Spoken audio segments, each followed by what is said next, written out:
skills, restoring the comfort, the safety, and reliability of the part of the Pennsylvania Railroad the public knew best and cared most about.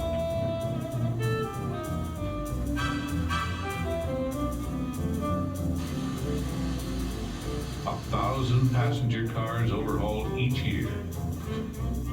500 a year, completely redesigned and modernized.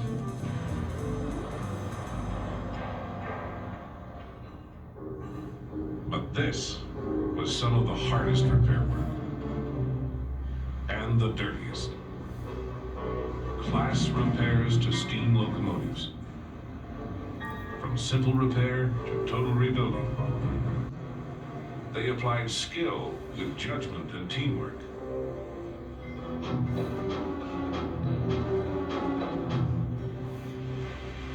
They called upon generations of experience to return nearly 1,600 locomotives each year to the front lines of service.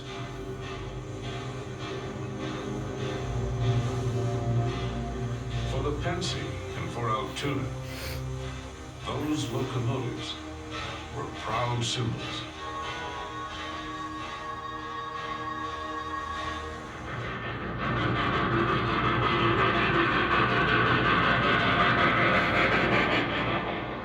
But it was in the making of steam locomotives that perhaps Altoona's greatest achievement would lie. Where the work of Altoona shops would take its most heroic form.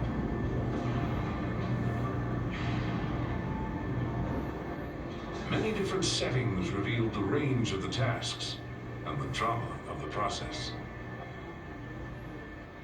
The furnaces and ladles of the South Altoona foundries, or castings of locomotive cylinders took shape. The Juniata boiler shops. Tons of steel plate, yielding to the force of massive rollers and to the endless drilling of thousands of precision holes, all in preparation for riveting. A century of riveting and memories. In the hammer gang, you had 4 men. You had the man that heated rivets. That was a portable forge. He pushed along. It got its force, or its blast from air that he plugged into one of these air outlets along the line. And it was operated by oil-fired. And then you had to watch it, they get too hot because it melt and stick together. Then you watch if they were too cold, where the guy that was running the hammer, he jumped on you because you couldn't get no head in the rivet. Then we had the man with the little pair of tongs, they called him the sticker. He would stick the rivet through the hole, and as soon as he had the rivet in the hole, the man with the bucking tool got up on the head of it, and the man on the with the hammer drove the other end and made a nice, neat rivet.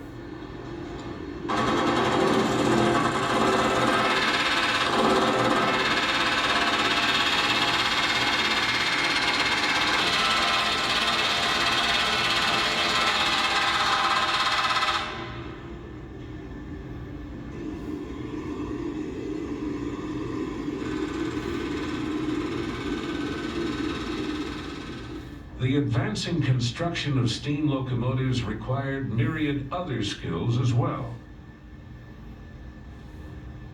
Pipe forming and fitting, preparing the flues, the fire tubes, and superheater tubes destined to deliver the steam-making heat of the boiler. The drive rods of a steam locomotive deliver the power to its drive wheels. The rods were forged by hundreds of Altoona blacksmiths.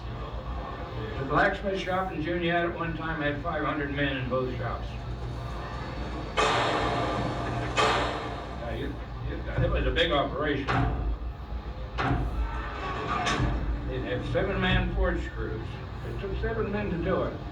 8 men would only been in the road. 6 men wouldn't have been enough. It took 7 men. and they didn't need no supervisor, nobody alongside them telling them what to do, and each one of them come out the same. The whole place shook continuously. And when they were forging a rod or forging a piece of equipment, that whole place just jumped and wiggled. It was like walking into Vulcan's workshop, if you know what I mean, with the smoke and the fire and things going on.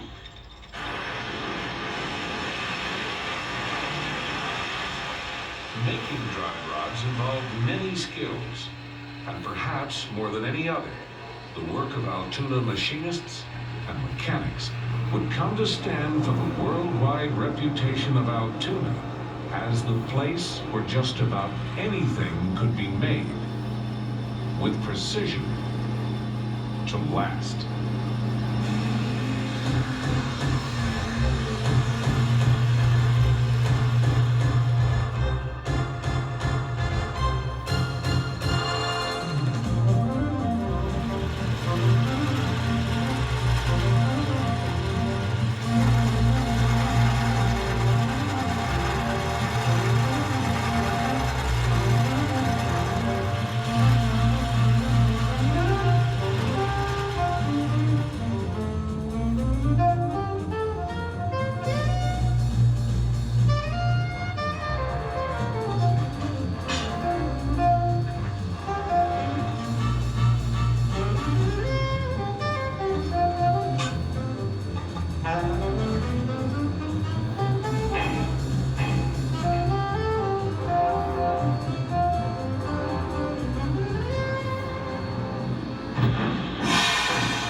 Beyond the shops, across the tracks, in the neighborhoods of this railroad city, there was, of course, life beyond work. The whistles of Altoona shops and yards would signal the beginnings, but more memorably, the endings of shifts.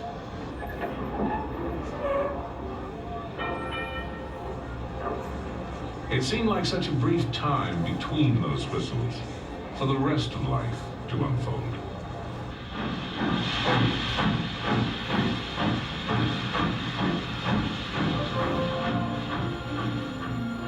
Generation after generation of Altoona families lived lives ordered by the schedules of railroad work.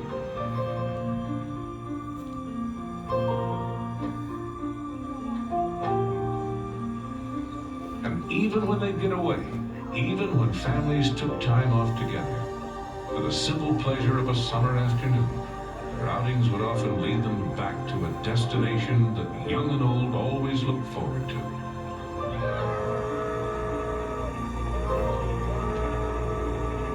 It was a mixture of pride and pleasure in what they had made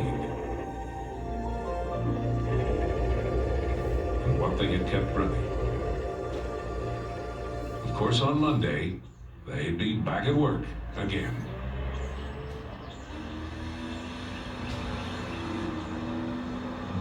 But this was the mid-1940s, and going back to work was not as sure a thing as it had been for the preceding almost 100 years.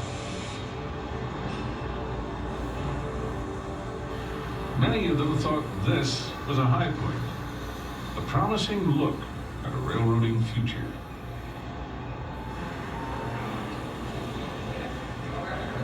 The combined skills and experience of Altoona's shops were at work, building an extraordinarily powerful and grandly modern new locomotive. It was designated the T1. The T1 combined the best of everything the Pennsylvania Railroad had learned about steam locomotive design and building. It was the biggest and the most powerful steam locomotive ever to be tested on Altoona's famous static treadmill.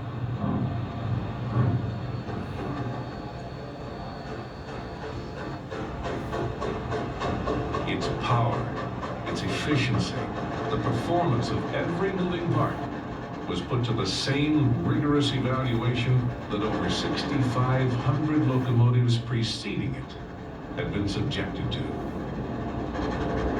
The highest standards of the standard railroad of the world were being applied to this symbol of a technology that was actually not to be the future. Because beyond Altoona, there were forces of change on highways, in the skies, and in new railroad motive power technology that would signal profound change for the lives of Altoona men and women.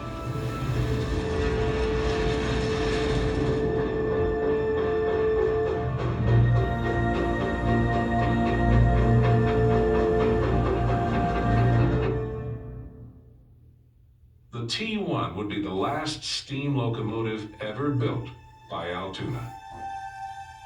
In 11 years, steam power on the Pennsylvania Railroad would be replaced by diesel-electric power, and those locomotives would not be built here.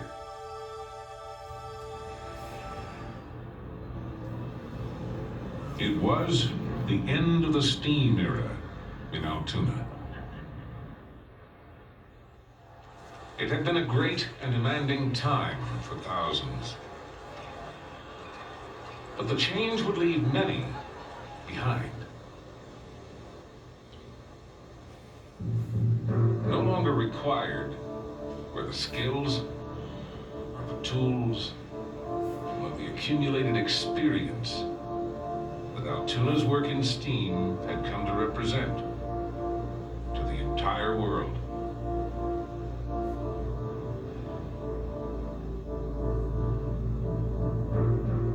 But there are symbols that remain. There are symbols that can retell, far beyond their time, the story of the proud work of a people and a place. A story still lives in these shapes of steel.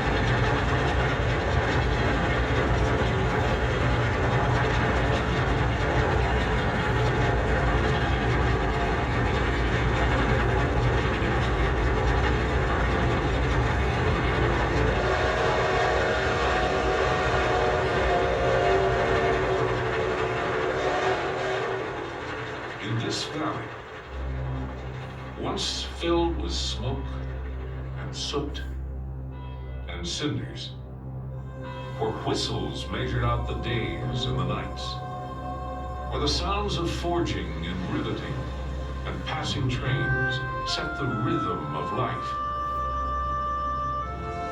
where the sounds of thousands of feet each day were a celebration of earnest effort.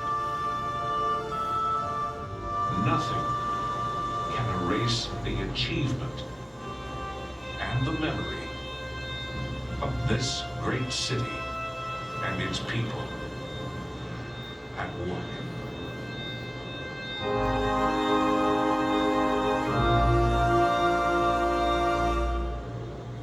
Altoona.